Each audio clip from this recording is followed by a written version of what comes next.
Ayun, so meron tayo ditong tinitingnang e-bike na big bike. So RZ3000. So ito ay 5,000 kilowatts ang kanyang motor hub. Then yung kanyang battery 100 amperes, so malayo-layo na to yung range niya. So tetestingin muna natin. Tingnan muna natin yung asan ang susi. Wala pala susi. So ayun. Para siyang big bike din talaga, oh. Kung titingnan nyo. Disc brake din yung likod. Then nandito yung battery. So makikita nun. Tapos yung breaker niya nandito lang sa gilid. Nakatago siya para hindi naman nalata na So ayan, nakita na yung battery. Para siyang Kawasaki. Yung itsura pa lang dahil parang ZX-10R. Yun ang kamukha niya. Then ayan.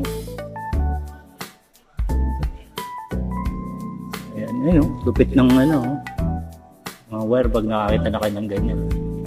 Yan. So yan.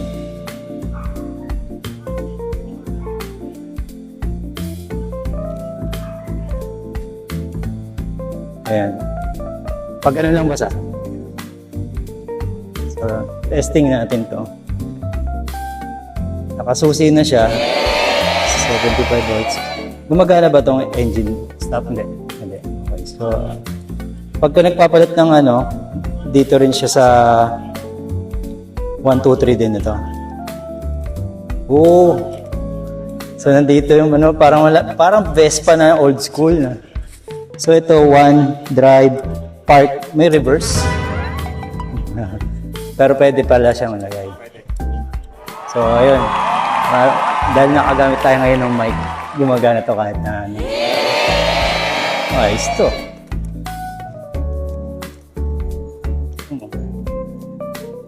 Ang ganda rin pala talaga ng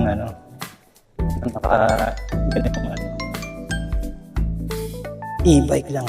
Pwede kayong mag-testing kahit gabi. Kasi tahimik lang siya. So, tignan nyo, nakakaikot tayo ng So, yun. Malambot lang yung gulong kasi nga nakatabi lang.